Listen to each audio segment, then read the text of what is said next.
Earlier in the year, I made a declaration that I wanted to be free.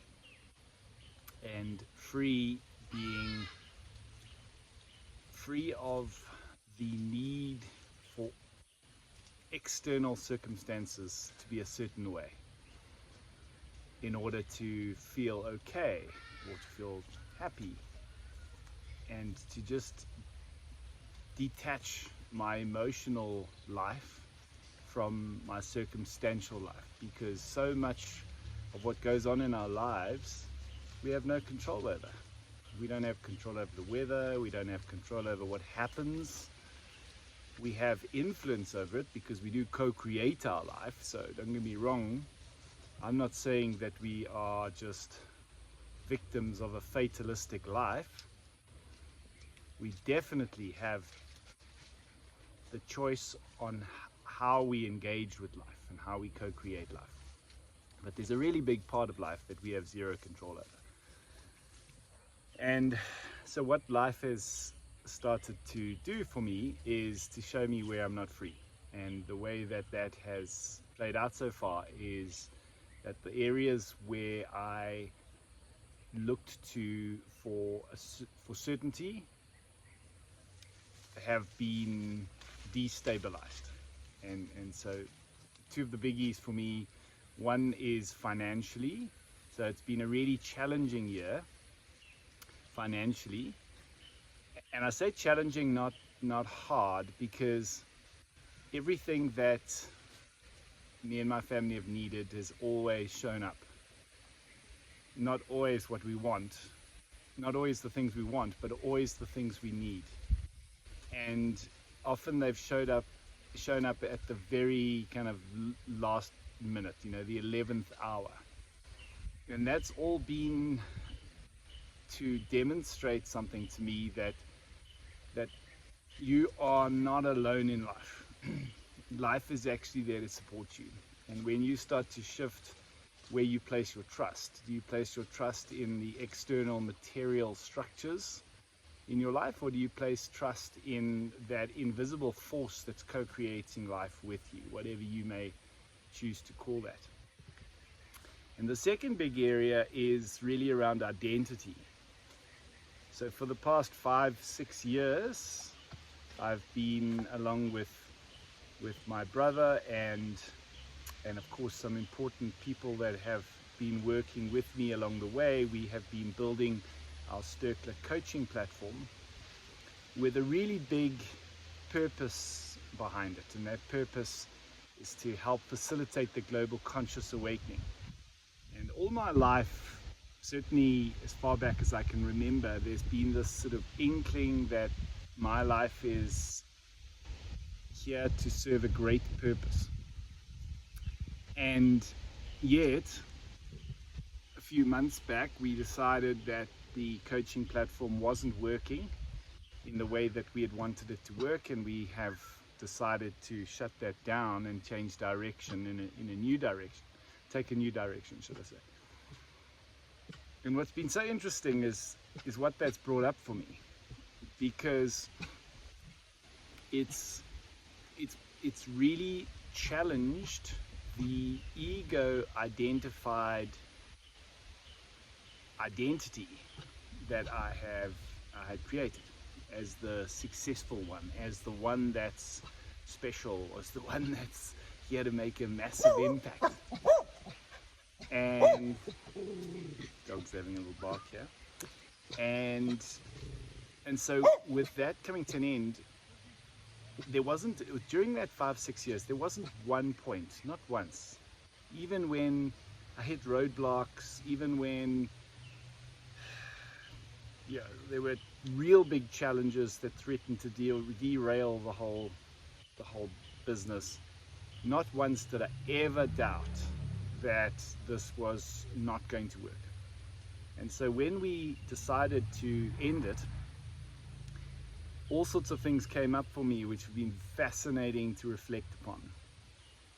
And the first thing that came up for me was, right, we're taking a new direction, and I'm super excited about this new direction, and I can see the massive potential for it. But I had to stop and ask myself, what's different? Because with the Sturkler coaching platform, I had the same feeling that this was, this was going to be big, this was going to be significant, this was going to be super successful, and yet it came to an end. So I found all these little mind ego created stories starting to pop into my mind, saying things like, well, that one, the first one didn't work, so what makes you think this one's going to work? And all this, the mind starting to throw these fear-based stories at me. And then in conjunction with things having been challenging this year financially, where we've had to really cut back on a lot of things and not do things that we would like to have done this year, the fear-based stories have really been around, okay, so how significant are you really? And I woke up this morning and I realized something, that all this and all these stories, these fear-based stories, are ego generated, because the ego is feeling, my ego is feeling under threat. And by the way, just to clarify what I mean when I say ego, as we go through life and we're developing preferences and ideas and concepts about who we are and what we are, and what we like and what we don't like, all of these, all this mind created stuff is ego. That's what the ego is. It's not who you are, it's who you have identified yourself as. So, and I don't mean that in the woke sense. If you walk into a dark warehouse and you have a torch and you shine the torch and the light hits, let's say, happens to shine on a rat, you wouldn't say, oh, I'm a rat. No, because it's just the light that's shining on the rat. If you shone somewhere else, you would see something different. And so similarly, what happens is our light, the light of our own being and our consciousness, shines on the material world and illuminates it. If you really want to get technical, you start going into the field of quantum physics, where that consciousness interacts with the energy of matter and it collapses the wave function into the material form. And so when you observe, or your consciousness interacts with life, it collapses into the material form in that particular potentiality. Whereas before that wave function collapses, all potentialities exist simultaneously. It's a little bit technical. All right, so coming back to what I was saying, is that, you see, the ego likes to be in control. And what I realized this morning was that my declaration was to be free. That means free of the ego grip. And in previous videos I have spoken about the movie where Jim Carrey plays the part. It's called The Truman Show, where he's in this massive big movie set, and he's the only one that knows he's actually in a movie set. He thinks it's his real life, until one day he breaks through the set walls and realizes that it was all an illusion. And it's such a powerful metaphor for our ego, is that the ego keeps us within the set walls, because as soon as we get closer and closer to breaking through the wall, the illusion, the ego throws all sorts of very, very compelling fear-based stories at us, which most of the time causes us to move back away from, to shy back away from the wall and breaking through. And so this whole idea of, well, who am I? If I am not the successful founder of Sturkler, and Sturkler, isn't going to become this really massive big thing, then who am I? Now, that doesn't mean to say that success may not come, or isn't going to come. That's separate. What will be. And I don't mean that in a fatalistic way. I mean that in that within the acorn is contained everything that it needs to become an oak tree.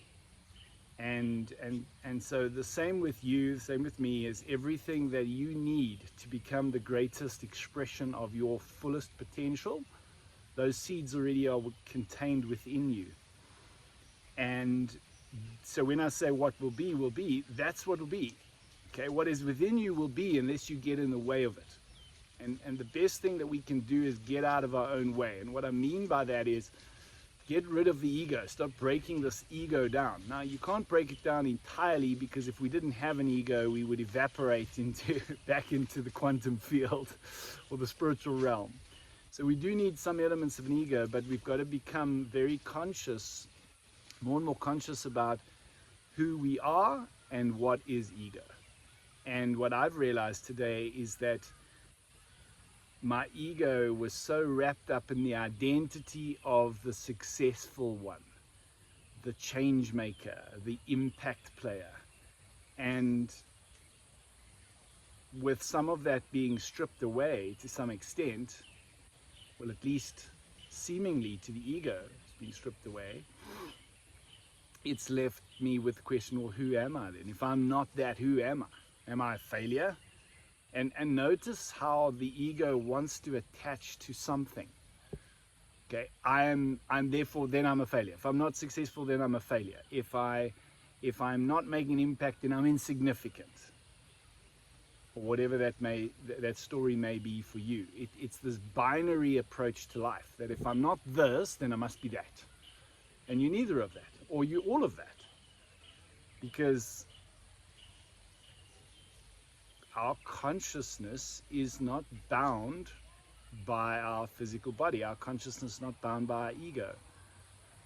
And when we start to get out of our own way, we start to let go of this ego identification, and therefore the ego starts to break down, what happens is it makes way for more of life to flow through you. In a stream, a nice flowing stream, uninhibited flowing stream, you start putting lots of rocks in there. It just creates disturbances, creates blockages, and that's really what the ego is doing, is it's blocking the natural flow of life. And the more life we let flow through us, the greater our expression and experience of life. The more we get rid of those ideas of who we think we are, and we just allow ourselves to be authentic, which means just stop identifying with stuff. Just be instead of trying to describe who you are. Notice what comes after the I am. I am this, I am that. Be very mindful of what comes after that, because whatever you say after I am will often point to the ego structure that you've built around that identity. And when you start to let that go, in fact, there is nothing that comes after I am. I am. What does that mean? I am. Present. Here, right now.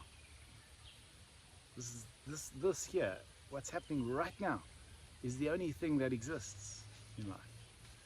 The future doesn't exist. This concept of who you think you are one day doesn't exist. That doesn't mean be complacent. That doesn't mean don't grow. Life is all about growth. But it stops striving to gather external material things so that you feel that you can be okay. Stop striving to do stuff so that you feel that you can be okay. It very much comes back to, out of what state are you doing it?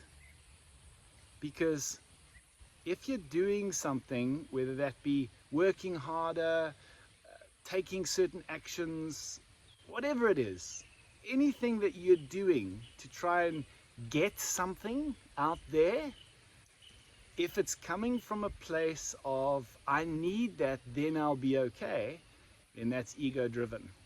And it'll never be enough. It'll never be enough. That's what's driving this world crazy. It's just this constant need for more. And there's nothing wrong with having more if it's coming from an expression of being more of who you already are. There's nothing wrong with abundance. We all are abundant, actually. It's the idea that what we need is out there and we have to get more of it. if you come from a place of, how do I give more? How do I express more of who I am? How do I give my gift to the world in more and more significant, greater ways, as opposed to how do I get more? Think about it. Life happens through us, not to us. What we want is not out there. What we want is already within us. It's just an illusion that it's out there. It's like the beam of light shines on something and we think that is the thing we want. We think that it is separate to us, but it's not. So my realization today is that all these stories that the ego is playing at me, well, if you're not successful, then you must be a failure. If you're not making a significant impact, then you must be insignificant. Okay, it's just the ego trying to stay in control, because when the ego is threatened, it brings out all sorts of compelling stories. So I don't know if you've ever felt something like this. Maybe you've had a vision, maybe there's something that you've been working towards for a long time and it just didn't play out the way you wanted it to. Maybe it's been relationships, maybe it's been health. But just start to notice, where have you built up a story about who you are? And sometimes what life is doing is it's showing us that the story we created isn't real. And when we start to realize that the story is just a superficial ego-created construct, and we let go, we open up to more of life and a fuller expression of life.